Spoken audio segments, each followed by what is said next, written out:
subscribe, hit that like button, rate and review the pod on Apple Podcasts, and let me know what you guys think in the comments. Today, I have one of the owners of Lux Beauty Supply, which is actually the largest beauty supply in the West Coast. Everybody, welcome Jason. Hello, everyone. What's up, Jason? So let's just jump into it. Yeah. Can you tell us about your career and your background overall and let viewers know who you are? Yeah. So my name is Jason Jung. Originally from Michigan. Spent the last couple years in Indiana, and then I recently moved out here to Las Vegas. I've been in the beauty supply industry since 2009. We've been, working, expanding. Yeah. Can you tell us about your role for Lux Beauty Supply? Yeah. So I am one of the co-owners. I handle a lot of the day-to-day operations. We have 4 locations. So, my title is vice president. But mainly my job is to make sure all the stores are running smoothly. I go to each of our locations, check up on the managers, and then just check up on the stores just to make sure they're all running to their best levels. That's awesome. Yeah. What would you say a normal day for you looks like? Like from the start of your day till whenever you say the day's over? So my day usually starts around 7 with my son Atlas waking me up. We usually eat some breakfast. I get to hang out with him for a couple hours, and then I get ready, and then I leave right around 8:30. Right now I'm mostly at our north location. And then my morning usually starts off with chocolate cream cold brew from Starbucks. That's number 1, 9 a.m. usually. And then I'll go to our north location. I'll be there for a couple hours, and then I'll kind of make a circuit. It just kind of depends on the day of the week as well. I like to do my circuits earlier in the week, so like Monday through Thursday, because Friday, Saturdays are busy days. So I usually am at one location just kind of operating. But when I do the circuits, I'll go to our north location. I'll go to a Decatur location. I love going to our new Superstore location. And then, I just make sure everything's running smoothly, talk to the employees, talk to the managers, just making sure that the stores look like they need to and they're operating like they need to. That sounds like a lot of work. How long would you say your day is normally? So I usually work 9 to 8, probably. I work 9 to 8, probably 6 days a week. And then Sundays, every once in a while, I'll take them off, but I'm usually working 11 to 6 on Sundays. So it is a 7-day-a-week type of job. So you mentioned that you work in like a circuit, or you do a circuit like around all the stores. Is there a specific reason for that, or do you like to check up on all the stores and see how they're doing? It's mostly to check up. A lot of I'll handle a lot of the transfers. A lot of it for me is to just talk to the employees, talk to the managers, just get a feel of how everything's going, just to make sure everything is running smoothly. When I say circuit, it's like every day my day is a little different. So no 2 days are really the same. So where maybe Monday I'll have to cover at Lux 2 for a couple hours because one of the employees called off. I'll be there, and then around lunch I'll go get lunch, and then I'll go check out one of the other stores just to see how it's doing. And then again, like some days I am at one store the whole day, so every day is a little bit different. It's just where I'm needed, and who has the problems that need to be solved. Right. So if, for one example, like if you ever are at one store and then something happens at another store, do you have to leave the location that you're at right away to go address whatever situation is going on at the other store? Or yeah. So I mean, I do put out quite a bit of fires.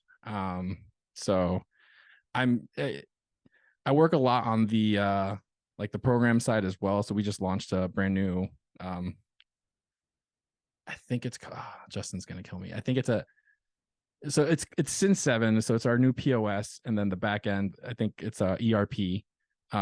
So I work closely with Justin, who's our inventory manager. And we work together to make sure everything's running smoothly, but I am definitely the one that's more involved with it. So a lot of times when, like, for instance, like the credit card machine goes down at our Twain location, I'll have to go over there and make sure figure out what's going on, try to solve it. And then, yeah, like whoever needs me, that's usually where I go. So you mentioned these systems, like Sin7. At one point, would you say that systems are with your business?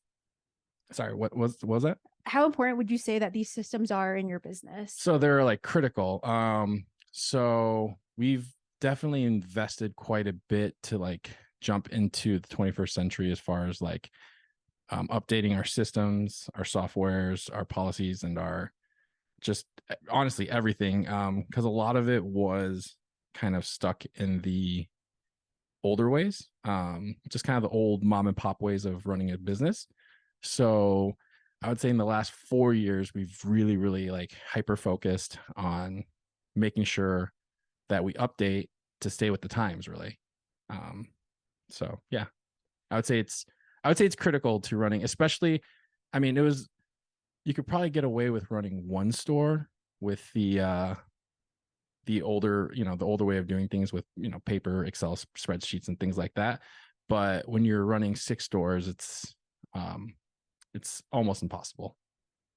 I can see that. But personally, coming from a whole bunch of different jobs that were like super corporate, like for example, I worked at Sephora, Finish Line, Hot Topic. I feel like their systems were always so streamlined and very, very precise. And they just had like a method to like doing things. And I feel like since you guys are expanding, I feel like that's just super important with making the business like workflow easy Yeah. for everybody, especially if you're like trying to expand. Right. So we are very aggressive with our expansion right now. And I just don't think it'd be possible realistically. At some point you cap yourself by not um investing into the proper technologies, the proper software, and the proper policies.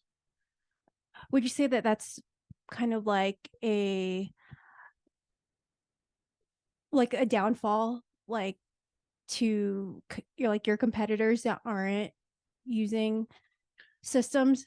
Yeah, I mean, I would definitely say, I mean, I've seen it. I know a lot of other people in the industry. I have a lot of other family members in the industry. Um, you just really you you handicap yourself to like only being able to operate one, at max maybe 2 stores without the proper systems in place. You know, in order to expand, in order to have the aspirations that we have as a company, we realized pretty quickly that we definitely have to invest into, you know, the data, the purchasing, the financial sides of everything, and making sure that we are like more like Finish Line, more like Sally's, more like the reason these, large corporations and these large businesses are able to expand to 80, 100 locations is because they have the systems in place. And without those correct systems in place, you just really limit yourself in what you're able to do. At what point did you realize we need to have a system if we want to get bigger? Like what was the turning point for you where you were like, this is enough, we got to do something about this? I think it was after we opened our second location in Vegas. The first location in Vegas is when the kind of green light hit, because we were running locations in 3 different states. But when we were launching our second location in Vegas, that's when we were just kind of like, there's just too many inefficiencies. There's just too many, problems that could easily be solved with technology and with the proper systems in place. So you mentioned opening up different stores. Recently, you guys opened your 36,000 square foot superstore in May. Yeah. How is that for you? And what were some of the biggest challenges with opening a store that big? So, I mean, it's been fun. It's been very rewarding, I would say. It's doing pretty good. Obviously there's room for improvement, but as far as the challenges go, there were many days that I felt like we bit off way more than we could chew. So, going from like normally like 6 to 10,000 square foot stores, jumping all the way up to like the largest one on the West Coast, like I remember the day when we walked in and the entire building was just empty, and I just kept thinking, like, how are we going to fill this? Like, how are we going to, you know, make this look like the vision that we had? There's many challenges that we faced along the way, whether it be procurement, ordering the right merchandise, securing proper, like, good terms with our vendors, you know, building out the entire building for, making it look nice, figuring out how to the right, fixtures to get. Every day was a different challenge and a new challenge. I have a bit of PTSD from it, so I think I blocked out a lot of that, and I'm just kind of moving forward. So I'm only looking at the positive sides. But I mean, I remember every day was it was a battle, and it was stress levels were high. But again, I wouldn't change it because it's been an insanely rewarding experience, and it's doing well. So yeah, Yeah, congratulations. thank you, It's thank it's you. beautiful. If you guys haven't checked it out yet, it's on Sahara and Valley View here in Vegas, and it is a beautiful store, massive with tons of products. Yeah. Speaking of products, Yep. how do you determine which products to carry? Since I mean, I've used to work at Sephora. There's a whole bunch of beauty products out there in the market. How do you decide we're going to carry this at our store? We're not going to carry this. Like, what's your process for that? So we have, I mean, a lot of our procurement is done by one of our purchasing managers. She is really, really good at knowing what. So I mean, we try to stay in tune with, what's going on social media, what's going on with the trends, and we trust a lot of it to our team, which we have an awesome team, and that's the biggest thing. Is, none of this would be possible without the like amazing team that we've built. And our purchasing manager, she's just really good. She's really good at knowing what sells, what needs to be in the store. Purchasing manager, she's really, really good at, knowing what's needed and figuring out the trends and hopping on the trends quickly. But with the Superstore, we faced a whole different issue of, it's 36,000 square feet, whereas normally our other ones are 5 to 10. So our biggest thing was, how do we make sure that we cater to every customer, every market, every demographic? How do we make sure someone comes in here and never leaves empty handed? So that was like a big battle. We did a lot of research, a lot of market research. We invested really heavily into the wigs. So we have the largest wig selection on the West Coast as well. We have over 4,200 wigs inside of our store, which is something, yeah, which is something we're really proud of. But we quickly realized, in order for the store to be successful, we have to make sure we cater to everyone, which is why we have a very large line of like Hispanic hair products. We invested really heavily into our makeup and eyelashes. That section is something that I'm really proud of.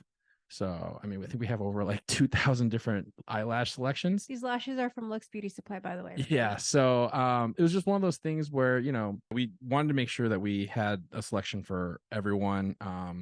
Like we invested a lot into Hispanic hair products, a lot of clip-ins, a lot of things that fit other demographics as well. And then we invested heavily into like our makeup and our eyelash selection, which we have over 2,000 eyelashes. It's one of the areas that I'm most proud of. But how we decide to get stuff, I mean, mostly it's just what don't we get, right? To fill a store like that, it's like we feel like we have to have everything, but obviously you have to make, a wise decision because you want to get items that are actually going to sell. But it's a fine line between making sure you have everything and then making sure that you're not going overboard with it where, you're just having all this dead inventory.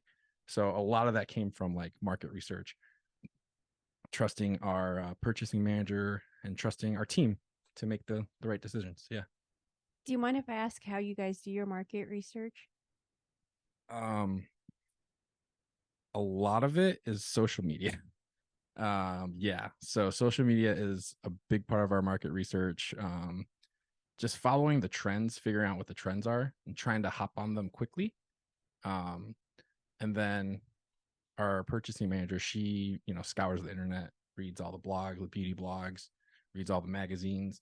So she's really, really in tune with, what's going to sell, what's going to be hot before it gets hot. I feel like with determining like what products to carry, I feel like market research is the most important, like one of the most important factors in determining what to carry. Well, it's not even market research is absolutely huge, but a big part of it is we're there on the ground like every day. So I'm interacting with customers literally all day long. So a big part of it also is, listening to the feedback of the customers. Like when you hear customers looking for a certain product, making sure by the next time they come in, you have that product, right? Like if I hear a certain customer mention a couple products, and then I hear another customer mention that same product, then I'm instantly, sharing that with our purchasing manager, saying, where can we get this? How can we get this?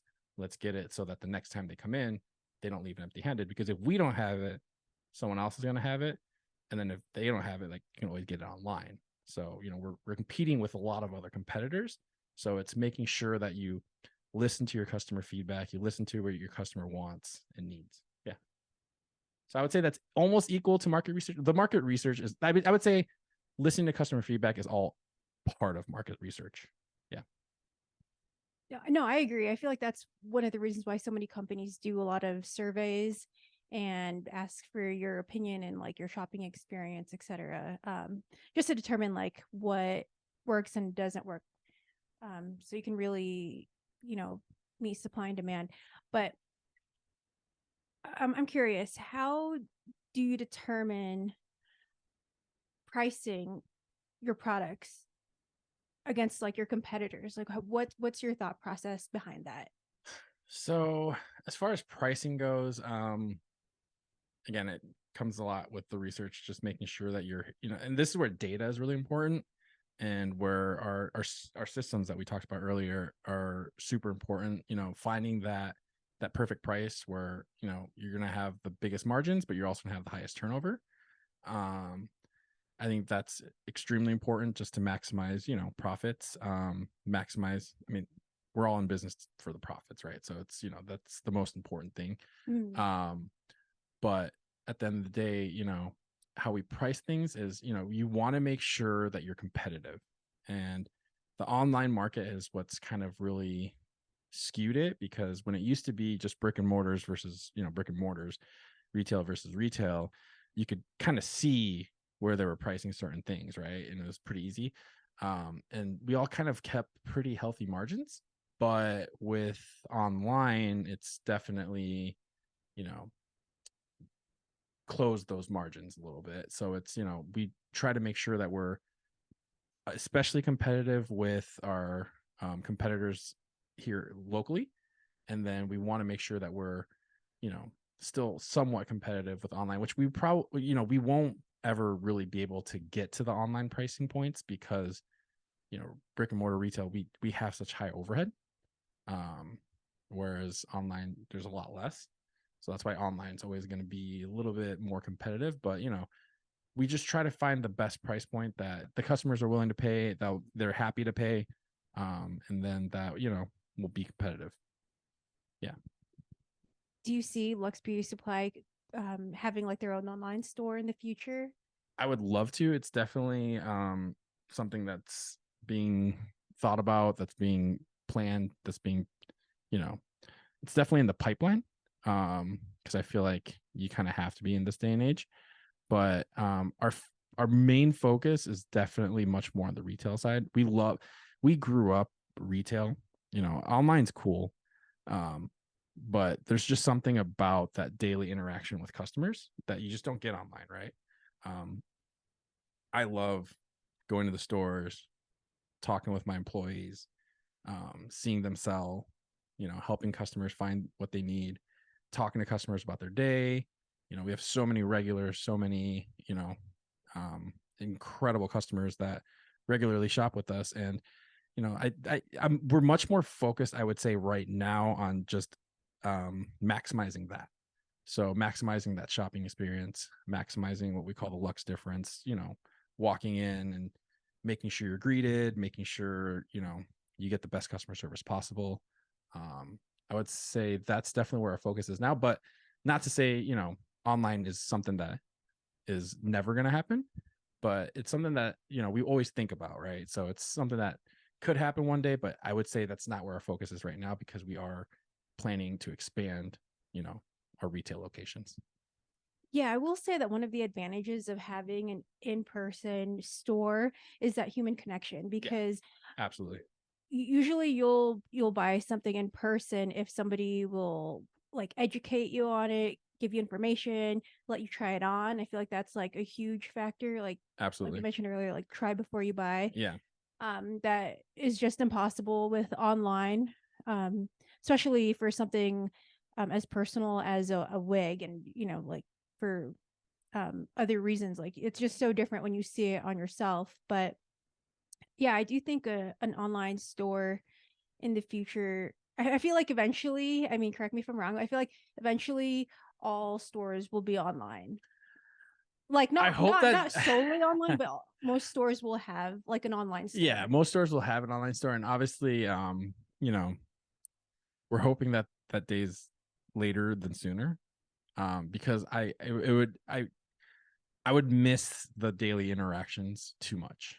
Like that's kind of what makes working 7 days a week easier, is like getting to talk to people, getting to know people, getting to know my customers, hanging out with my employees.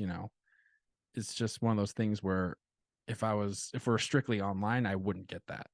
Um, I truly believe that there's certain industries that aren't going to be able to be completely online, which I think beauty is one of them for the reasons that you said. I think it's um, just the tangibleness of like going into a store, seeing what you like, trying it on, and leaving with it, right? Instead of having to wait for it.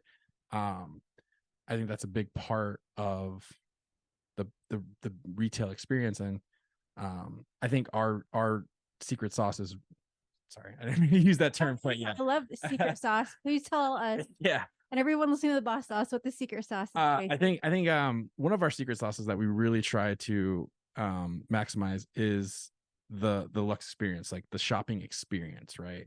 And it was something that was really, really, really heavy in our minds when we were building the superstore. Is how can we give people that experience of like, oh my gosh, like this was so much fun, right? Because beauty's fun, and I think that it should be fun. And I think it's one of those things where we're maximizing it by, having the correct employees that are knowledgeable, have great service, having all the things that you need, having all the different types of products, having all the wigs that you can try on, look at, feel, see yourself in. Um, it's really that retail experience, that Lux experience that we're really trying to build. And I think it's only going to get better as we expand. Because we keep learning, right? We're learning and we're expanding and we're trying out new things, implementing new ideas. And so I think, that is what's going to keep us in retail going forward for hopefully a long time. 100%. I Yeah. totally agree with that, because as like a girl myself, there's nothing more fun than going into a cosmetic store and a beauty supply, any type of retail place that sells anything beauty related. Like walking into one of those with your best friend and trying XYZ on, I would say is like one of my favorite pastimes. So Yeah. I definitely agree with what you said, like it just being fun, Yeah. completely fun. Absolutely. And you mentioned social media earlier. And of course, like I like to be transparent. I'm your social media manager. And The best. yeah, but at what point did you realize we need a social media manager? We need to get in social media. We need to create a presence. So I would say it happened like probably 3 or 4 years ago, kind of as we were expanding here in Vegas. It's been something that always was on our mind, but again, since my brother and I wear so many different hats and we do most of the operations parts, it was one of those things where like when you realize you're not good at something, you just have to find someone else who is. And that's a huge part of it, right? So like, I'm just not a social media guy. Like I like browsing Instagram, but I couldn't do it regularly. And you have to be consistent. That's the big key, is like, you have to be consistent with it. So, we, old back in the day when we were in our Indiana location, like, we tried doing the whole Facebook thing, Instagram thing, but it just, we weren't connecting with customers because we weren't active enough because we didn't have the time to be at the time. But when we got to Las Vegas, that's when we started noticing a lot of these other beauty supplies in different cities that are doing very well. We would look at their socials and we'd be like, wow, like their Instagram, they have 400, 500 posts, thousands and thousands of followers. And we could just really see the value in building that brand. So that's when we decided that we were going to do Lux in Vegas and we had the idea of expanding. We really wanted to build the Lux brand. I think social media is how you build the brand, the image of who we are, what we do. That's where you came in. And so I think you've been instrumental in helping us build that image and that brand and that recognition. Because, now most people in Vegas know who Lux is, right? So it's like they know us, they know what they can expect. And they know that, we're hip with the times, I guess. We're more forward thinking, we're more yeah. Yeah, well, thank you for those kind words. I Yeah. really appreciate that. I 100% agree. Like you said, more with the times. I think it shows that you're very modern and you're up to date with today's way of advertising and marketing, which is social media. Right. 100%. It's no longer television. I mean, I don't really know that many people who watch regular TV. Yeah, not many. Yeah, Yeah. or listen to just the radio. I feel like Right. everyone's like streaming stuff nowadays. Podcasts and Apple Music, Spotify. I mean, we've thought about other advertising streams, and every time it just kind of comes back to like, I just don't think you can get the same return on your investment that you can on social media, especially in this day and age. And there's just so many, there's TikTok, there's Instagram, there's Facebook. It's just one of those things where that's where people are. We're on our phones, we're on social media. And that's just kind of where you have to be. And if you're not, then I don't really know what you're doing. It's one of those things, like you said, being modern. Like if I see a store and they just don't have any type of social media, it's like, I think I saw on one of your videos, do you even exist? And it's right. Yeah. Like if you're not on social media, are you even real? I would argue no. So it's definitely one of those things where I feel like you have to, in order to build the brand. And then it's also about connecting, right? It's about connecting with our customer base, making sure that they're heard, making sure that, we respond to them, that they feel like they're, communicating with us on a regular basis. Yeah. Yeah, 100%. I mean, we're putting like the social in social media. Yeah. So I think that's super important. But I'd like to backtrack a little bit, Jason. Yeah. Can you tell us about Lux's origin story, how it all got started? Yeah. So so my parents immigrated here from Korea, and I think I was 9 when they opened their first beauty supply in Muskegon, Michigan. And I've been working inside a beauty supply since I was probably 10. Always helping my mom out the weekends, running the register, so I grew up inside beauty supplies. It wasn't something that I necessarily saw myself doing, but I went to the University of Michigan. Just kind of decided it wasn't really for me. I wasn't best at school, to be completely honest. So I just ended up leaving. And then, my parents at the time, they sold their businesses, and they were just kind of like, you know what?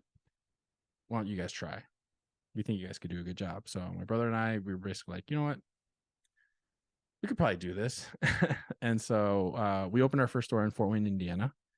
And then after a couple of years, my brother moved to Fresno and he opened a store there. And that's right around the time I met my wife, Melody.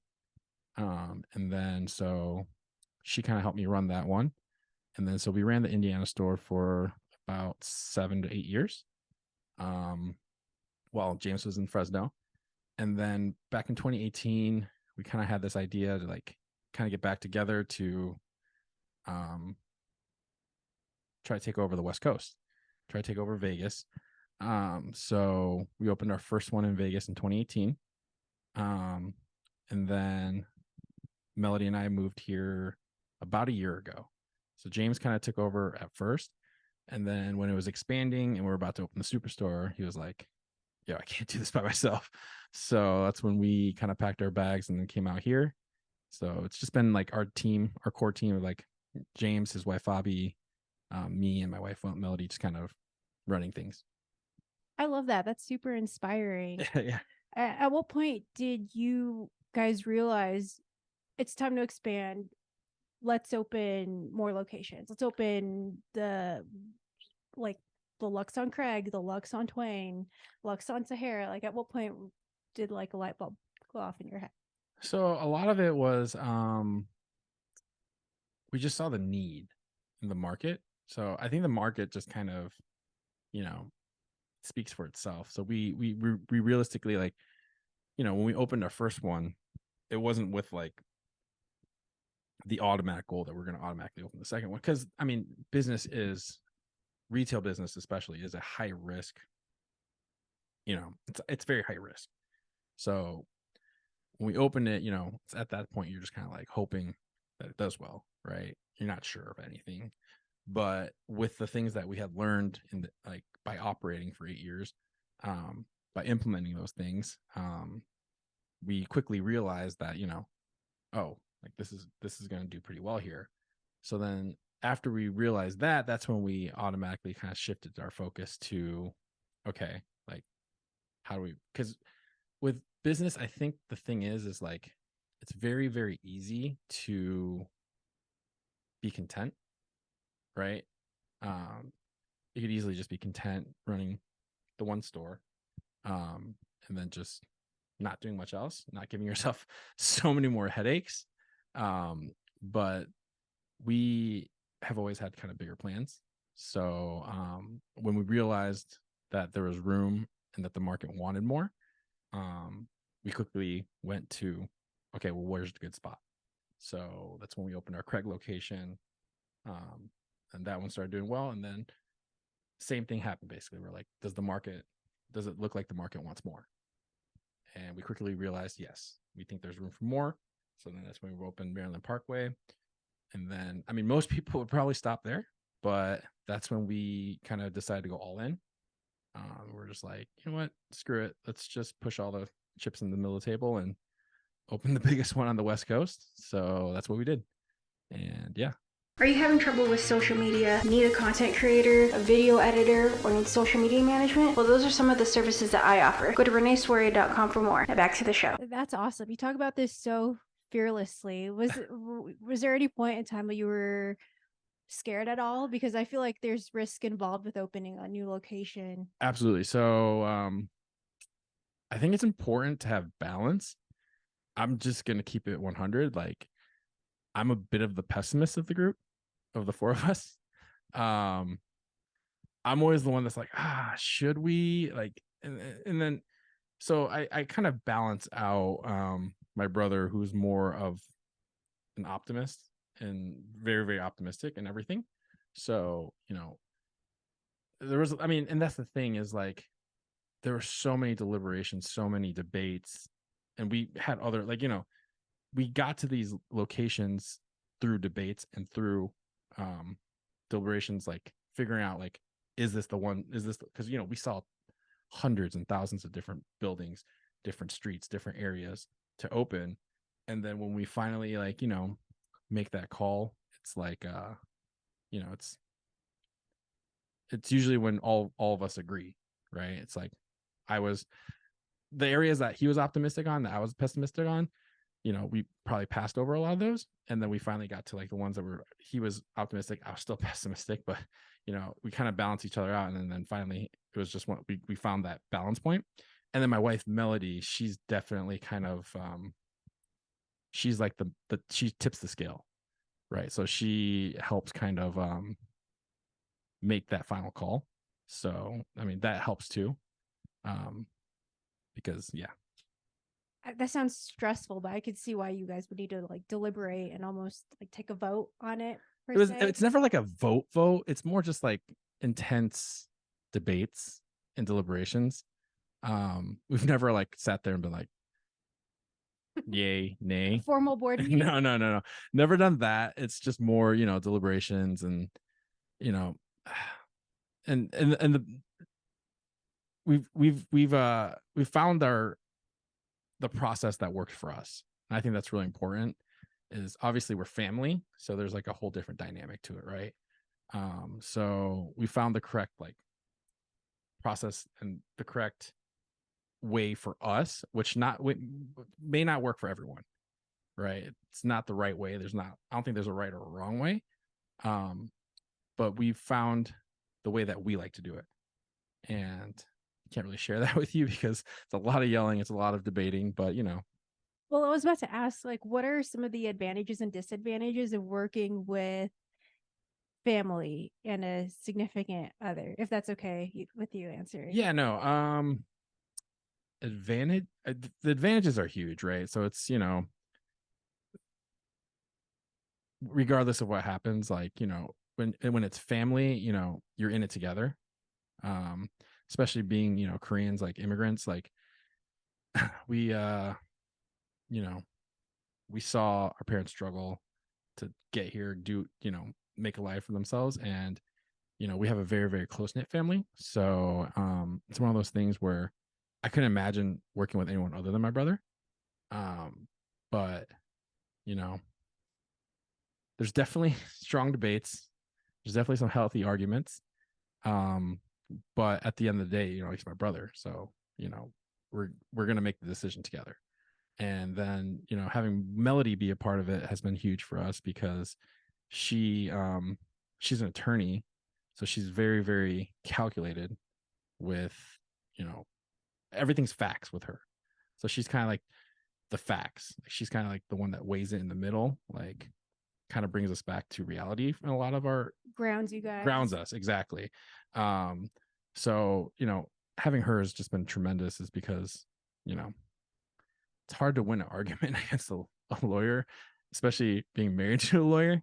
But a lot of what she says is right. So she kind of helps balance us out. Yeah. I love that. I feel like it's just she provides like a fresh perspective. Yeah, absolutely. That's fair. Yeah, absolutely. But what are some of the misconceptions about entrepreneurship that aren't true? That it's easy. I would say that's the number one misconception. And I'll preface that by saying there's a difference between entrepreneurship, like different types of businesses. There are businesses where, yes, like if your goal is to work less and, make a lot of money, there's different businesses in entrepreneurship that can work. It's not going to work in retail. So when you're talking retail entrepreneurship, building businesses in that sense, you can't, it's not easy, right? So you as much as I would love to work 2 days a week or 3 days a week, it's just not realistic. There's always something that needs to be done. There's always, someone that needs help, some places I need to cover. And it's one of those things where, it's really a 365-day job. Being an entrepreneur, being a retail business owner, you don't get any days off. Like you go on vacation, your phone always has to be on. You go anywhere, like in the back of my mind, the business is always there, no matter what I'm doing. So even if I'm away on vacation, like it's always there because I'm, trying to make sure everything's going smoothly. Like just that trying the to make store sure doesn't catch on fire. exactly. And obviously, it's one of those things where, I've learned to kind of control that and, accept that just like I can't be in control of all things. But it's one of those things where, the reason I say it's 365 is there's not a single day where you can just completely not think about something, a certain aspect of the store. Like my brain's always revolving around certain things with the business. Would you agree with the saying, the hardest that you'll ever work is the day that you have to start working for yourself? Yes, absolutely. Yeah, that's probably never been a truer saying than that. Um, it's but it's insanely rewarding too, you know. Um, building something, seeing something, building something, and then seeing it work and then grow.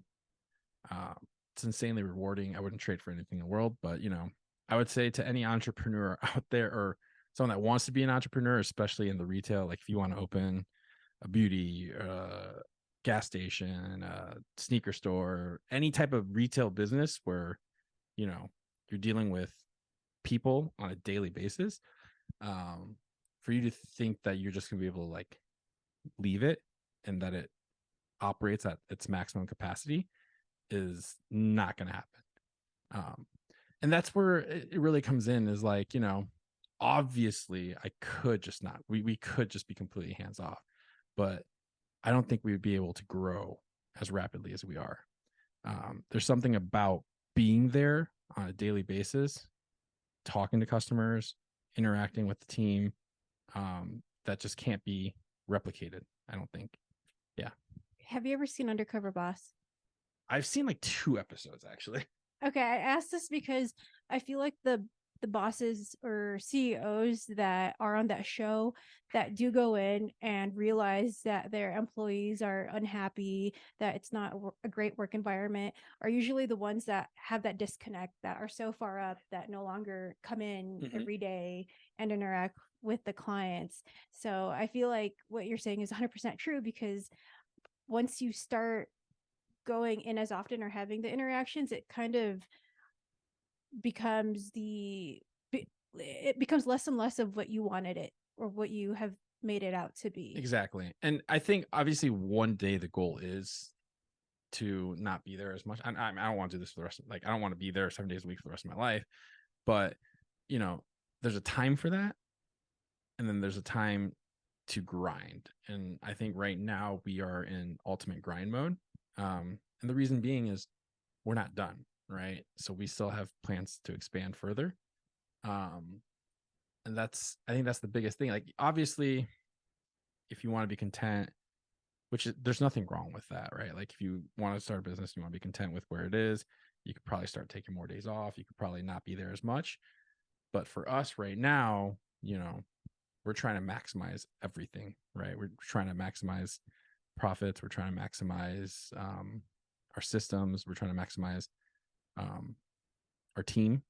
So it's one of those things where realistically that you can't do that and you can't grow as rapidly or fast as you want to without grinding, which is why for the foreseeable future, I just see us grinding until we get to the point that we want to get to, which wherever that may be. I love that. I feel like the reason that you're even grinding this hard in the first place is so that you can get profit, like so much profit that you can start hiring people to help run the store for you, so that way you can kind of enjoy the rewards of working so hard and finally take a day off, like Right. finally work 5 days a week instead of the 7, right, and live a little bit. Because I feel like yes, entrepreneurship is about working, but I don't think that that's what life is all about. I think you No. have to live. No, you do have to live. And I mean, I do enjoy, I live and I enjoy quite frequently as well. I mean, we do take vacations and things like that, obviously. But for me, it's one of those things where it's like, and I think a lot of it comes from my mom. Like, being born to immigrants, parents came over here with literally nothing. So a lot of it is, I saw my mom grind every day. My parents grinded every day. She didn't take a single day off for 30 years, Wow. So it's one of those things where, I think it's definitely kind of that immigrant mindset as well. It's like, will there be a day that like I rest a lot more than I work? Yes. But until we get to the point where we think that we're, satisfied with, I just don't see that happening. And it's just because, like, if I'm not working, it feels like I should be. And that's just kind of the mindset that my parents kind of instilled into me, there's always something that could be done. There's always somewhere I could be to help maximize the business. Yeah. It's funny you say that, because I've obviously been I've been running my, social media management business for about a year now. I'm starting to feel the same way on my days where I finish something early and I have free time. I'm like, I feel like I need to be productive. Like it almost feels like I feel guilty almost for Right. taking the day off. But it's because you're not content with where you are yet. You're in grind mode. You're in build mode. I think there's two different modes, right, to business and entrepreneurship. There's grind mode, like where you're expanding and you're building and you're trying to get more clients or you're trying to open more businesses. When you're in that mode, it's crazy to say it, but every hour that you're not spending doing something for the business, you could be, and it could help you expand faster and maximize your profits, maximize your sales, maximize everything about the business. And it's just one of those things where it just depends on where you are, your mindset, your goals, your aspirations, right? It's just, if you're in grind mode, grind. If you're good and you're done, then start, relaxing. Like that's the whole reason we're grinding is so that when I am 40, 45 in like 10 years, 12 years, oh geez, I'm so old. Whatever. So it's like, I want to stop working by the time I'm like 50, ideally, you know what I mean? And then, but until I'm 50, like I'm going to grind, until I can get the most out of this as I can. Aside from your like your parents being immigrants, would you say that a lot of your mindset of thinking this way has to do with the fact that we're both millennials? Because they do call millennials the burnout generation, and basically that millennials want to retire early and basically have like financial freedom. Would you say Right. that has to do anything with your mindset, or would you say it's strictly like your upbringing and like watching your mom work super hard, not take days off? I think it's both. So there's definitely the upbringing part, but yeah, I mean, my main goal obviously is I want to be very successful and I want to be in a very good spot by the time I'm 45, 50, where I don't have to work, right? Where I can look back and see what we've built and, enjoy the fruits of our labor, right? But the time's just not now. And that's the hard thing that I think a lot of people won't understand is like, could I be content now? I'd definitely be content right now. I definitely could start relaxing and just not do much, and we'd be pretty happy. But that's just not who I am, or who, especially my brother. And it's just not who we are. I don't want to keep saying me. It's just and even us as a team, like everyone on our team is a part of our team because they see us as like, they're on our team because they want to go up with us from the beginning, right? I don't think they'd be super excited to be with us if they knew we were just going to stop, right? I think they believe in you. They believe in us, and they believe that as we grow, they'll grow, which is huge, right? So that I think that's a huge thing for us. Is the reason we grind is not just for us, but to build up everyone. Like especially the day ones, the people that have helped us begin from the beginning. Those people, I would love nothing more than to see them completely content and set in the next 10 to 15 years. You know what I mean? So it's just one of those things where, right now we grind, but hopefully in the future, yeah, we'll be on a beach sipping margarita somewhere. That's the dream. Yeah. So you talk about like grinding and basically like hustling like super hard. How important would you say mindset is in entrepreneurship? Because I feel like there are some people that are aspiring to be entrepreneurs, but they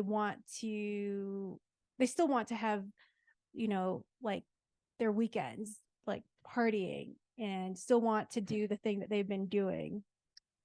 but Yeah. still want to have like an amazing 6-figure business or start Right. their own company. I mean, I hate to be a party pooper, but I just don't think you can have both, especially in the beginning. Right. Um, it's just one of those things where and again, I'm speaking mostly retail because there are businesses where, like you have a great idea or you create something like there are businesses Like an invention. Right, exactly. So this is not for all entrepreneurs, obviously. This is if you want to get into the retail game, right? You want to get into this type of business where you're at a mall, you have a clothing store or whatever, that type of thing. Especially if you're not like franchising or doing something like that and it's your baby, like you're building the brand, you're building everything. It's just not realistic, right? To be able to have your cake and eat it too. I mean, number one, the first thing you'll realize is your weekends are gone, right? If I take a day off, it's going to be a Monday or Tuesday forever, because weekends is where all your sales are, right? That's the bulk of retail sales is on the weekends. So if you're not there on the weekends, I don't know what you're doing. I don't know. You're just not in the wrong. You're just not in the right fit, in that right business. Like if you want weekends off, go get a 9 to 5. Work Monday through Friday, then take your weekends off, which is nothing wrong with that. But if you want to get into this retail game, that's just not even in the remote realm of possibilities, in my opinion. I just think it's one of those things where, you have to grind and you have to be willing to give that up. My partying days are long behind me, so I love taking a couple Mondays off every once in a while because I want to go golfing. Mondays are when the golf course is almost empty, so works out well for me. But yeah, I would say to anyone that's aspiring to build a retail business, yeah, just weekends are gone. What do you say to those trying to create their own business but are struggling with the mindset? Take a deep, hard look and just figure out if that's actually something that you want to build, right? There's a lot of other things that you can do. I don't think retail is for the weak. I don't think it's for everybody. I don't No, think it's entrepreneurship is not. for everyone. And entrepreneur, yeah. So I just don't think. Again, I don't want to lump entrepreneurship as a whole because I do think there are certain types of entrepreneurship, but Wait, can you expand on that? What do you mean? Like different types? I'm curious.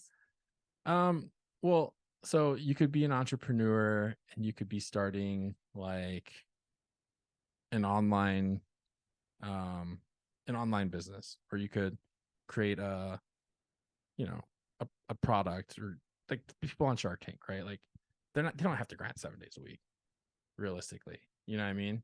Because they build products.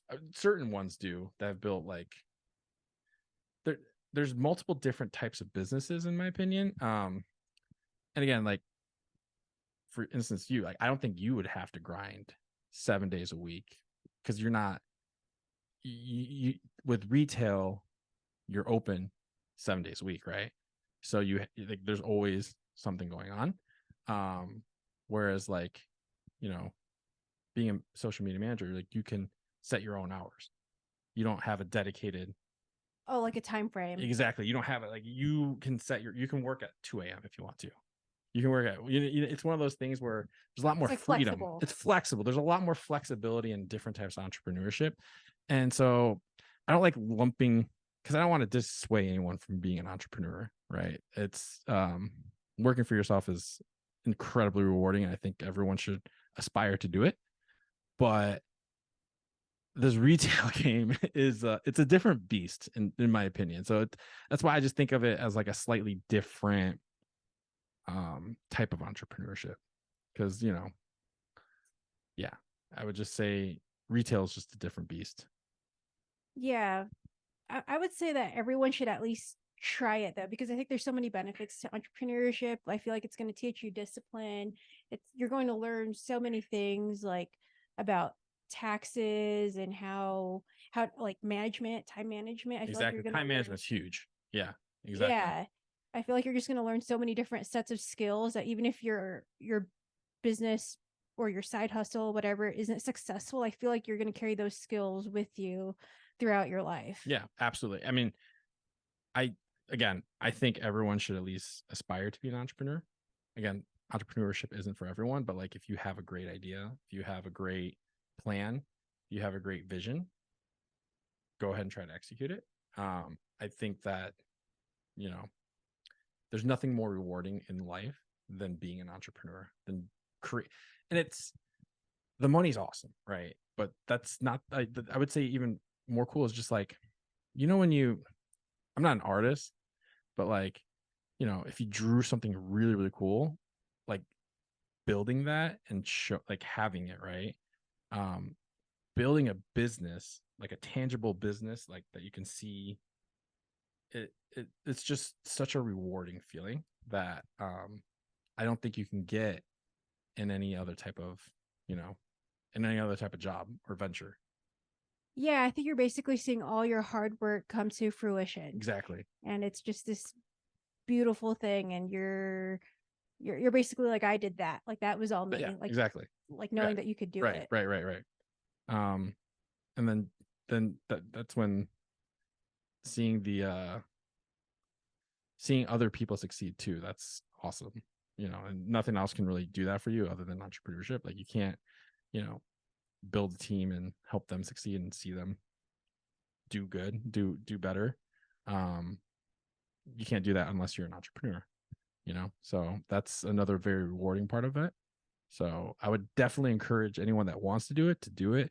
At least try, right? See if it's for you. It's not for everyone. I don't want to, make it seem like it's all rosy. It's definitely not for everyone, and that's okay. I think there's some dark sides to entrepreneurship, by the way. There's It's not, it's so not like many. rainbows. Yeah, And there's so many dark sunshine. sides. Yeah, there's definitely a lot of dark sides to it. But again, if you're the type of person that's driven, um, that's goal oriented, and that wants to build something, right? I definitely think entrepreneurship is something that you should at least, try. Um, I don't what there's like some crazy stat on there that like 9 out of 10 businesses fail in the US or something crazy like that. So it's okay to try and fail, right? But at least you tried. And then maybe you'll try something else and it'll work out better for you. So it's definitely one of those things where if you have the right mindset, you should attempt it, in my opinion.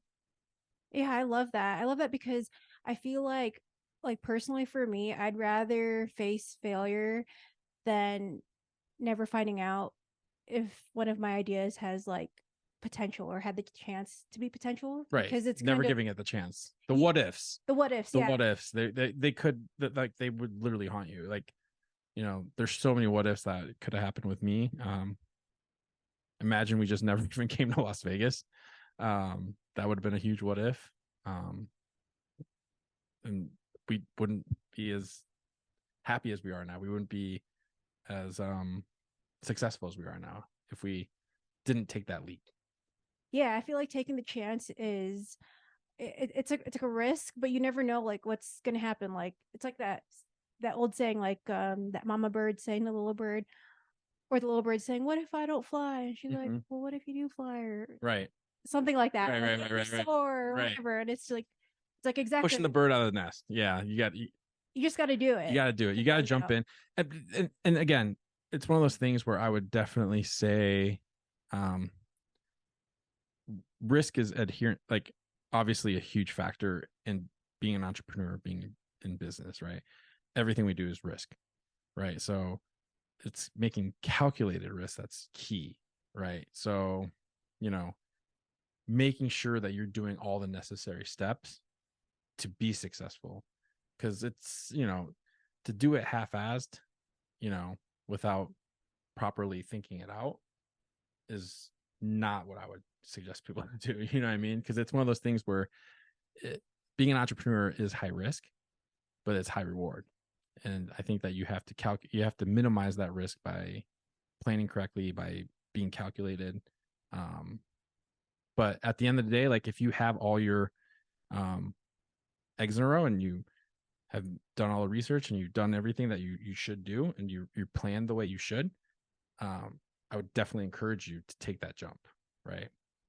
Only at that point would I encourage you to jump though, because again, it is a high risk venture. Right. Like don't quit your 9 to 5 like the second day you start working on your business type of Right, thing. right. No, yeah, please don't do that. Yeah, be smart about it. Yeah, exactly. I love hearing you talk about this and going for your dreams and like whatever idea you have, because I feel like as kids, like you're constantly told that like you can be whatever you want. And I Right. feel like as adults it becomes more not real, but it becomes less of that. Like, oh, like be realistic. Oh, like be rational. Like, oh, you have a family now. Like you can't do these things. And I feel like it's this weird thing that society tells us. And I don't think that entrepreneurship is encouraged like in school. Like I No. feel like it's more like no, you go to college and you get a great paying job. You get a job with the degree that you got from college and you're successful that way. I feel like it's definitely not about entrepreneurship whatsoever. So what do you or what advice do you have for kids or people that have gone to school and made their like for example like I feel like we're Asian. I feel Right. like Asian parents Yeah. are all about like the college degree Yeah. and it's so important. Like what do you say to those kids that are wanting to start their own businesses, but they feel like they have to go to college to make their family proud, or they have to do what their parents want them to do? I mean, being Korean, it's pretty tough. That's a pretty hard question to answer. I obviously took a very non-traditional route. So yes, I grew up with parents that wanted me to be a lawyer, or a doctor, or any of those types of things. I mean, I did pretty well in high school. I kind of, I got into a good college, all that. Um, but quickly I realized that, I was studying political science and realized quickly it wasn't for me. It just wasn't, where my brain was wired. I truly believe that I was like born and raised to be an entrepreneur. Like I grew up around a family of entrepreneurs. Like my aunts, uncles, they all own businesses. My parents owned businesses growing up. So it was one of those things for me where, I really felt like my brain was more wired that way to be an entrepreneur rather than, be a lawyer and go to school. Like, not saying that's bad. Like my wife's attorney, she went that route, right? So it's definitely one of those things where for some people their brains are wired that way. Like my wife, her brain is definitely wired to be an attorney. I think that's what she was born to do. But me, I'm probably the opposite. Like I couldn't do that if like, and I'd be miserable trying to do it. Right. I just genuinely think the way I was born and raised, like if I wasn't an entrepreneur, I just don't think I'd be fulfilled at all. I think I'd be failing at all these other types of jobs. So I'm really lucky that, I was able to figure out what I wanted to do. And, then we obviously started taking the steps that we needed to and took that jump and haven't looked back since. Yeah. What would you say is the biggest challenge of being an entrepreneur, working for yourself? Biggest challenge, I would say it's staying motivated is a big part, to be completely honest with you. There are days where just like, I mean, even before the Superstore, so much of me was just like, do we really want to do this? Like, do we really want to take this risk? Do we really want to add this much work? But it's that self talk, that self belief, and the self motivation that it is challenging at times. So I wouldn't say that's the hardest part about being an entrepreneur, but it's one of the tough parts. How do you get yourself through those days? Um, well, it's nice to have a business partner that's the opposite. So who's always like pedal to the metal and let's go.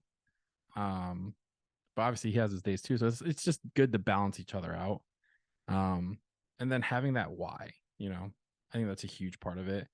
Um, a big part of my why is like, my parents came here with nothing, I didn't go the traditional college route. So I feel like I have something to prove and I feel like I need to prove it. Right. Um, so that's definitely a big why for me. Another big why, you have kids, right? Like, so I had my son, James has 3 kids. So it's one of those things where, that's a pretty big why as well.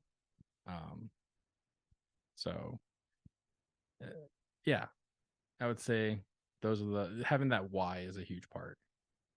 Yeah, absolutely. I think that's what's really going to get you through it Yeah, for absolutely. sure. So obviously you're super busy. How do you balance work and life, family, you time? Um, I would say that's probably one of the more challenging parts for me right now. So, um, I was finding a little bit more balance, and then we took on the Superstore endeavor. So again, it comes in ebbs and flows. So right now, we literally just launched a brand new baby. Right, it's like a newborn. It was literally just born 2 months ago, like the Superstore, and it's a colossal baby that is like just a very big project for us. So obviously, right now, just like a newborn parent, it's 24/7, right? It's just pedal to the floor. So my personal time, my me time, my family time, that type of stuff, a lot of it does get sacrificed at this point. But that's also, it's one of those things where hopefully next year, the year after, um, it starts to relax, and then and then I'll be able to spend more family time, be able to have more me time, um, and then probably we'll have another baby, launch another store, and then it's just like, it's just like launching raising a huge family, right? Like, you don't get you time when you have a newborn. Right. You really don't. It's just, I mean, I would know. Well, you mentioned that you golf, so I feel like that's you time. Yeah, I try. Well, so I used to golf quite a bit. Okay. Yeah, I'm a very avid golfer. I used to golf quite a bit, like 4 times a week, either in the morning or afternoon after I get off. Um, but realistically, I'm going to be completely honest with you. Since we started construction at the Superstore, I've maybe golfed 3 times in this whole year. So it's July. So I've golfed like 3 times, and all of those golf trips have been like business oriented. So with like, you know, clients or vendors and things like that. So, yeah, it's, I mean, but That doesn't even count then. so it doesn't count. But again, for me, it's understanding that like we are parents to a newborn baby right now, and it needs all of our attention. It needs all of our care in order to be a healthy living thing, living baby, right? And grow. Um, so there's times, and then and again, like, just like I was saying, I was able to golf multiple days a week previously before we decided to launch this project. So I'm sure that's going to be coming soon once like things start to, once the baby gets off the bottle, once it starts growing. I just keep using this metaphor because I think it really helps kind of illustrate the time commitment of launching that new business right in the beginning, right? Like, obviously after it matures, like, and kind of is able to walk on its own, you can take more time off, you can do more things by yourself. But just like in those infant stages when you first launch, like it is just the 24/7 type of job. So that's kind of where I'm at right now. But I think that's a good analogy. yeah, Yeah, because it really does show, like you said, how much time you have to dedicate to, like you said, like this business baby of right, yours. right. So, what advice do you have for people that are wanting to start their own retail store, their own beauty supply, that haven't quite gotten there yet but are thinking about it? Um, I would say just Or what advice would you give to younger Jason? ah, younger Jason. Um,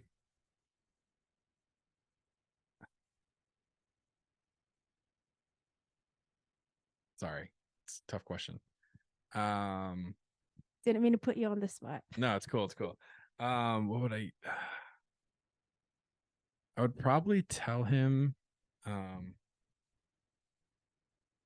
Enjoy this now while you can. right. No, a big part of that, because I did enjoy my 20s quite thoroughly. And that's a big part of it too, is, I had my fun, right? So I think and I think that's a big part of it is, you know, knowing what stage you are in your life, right? I'm 32, so I definitely think this is like the window where if I grind as hard as I possibly can right now, it will set me up for the long run.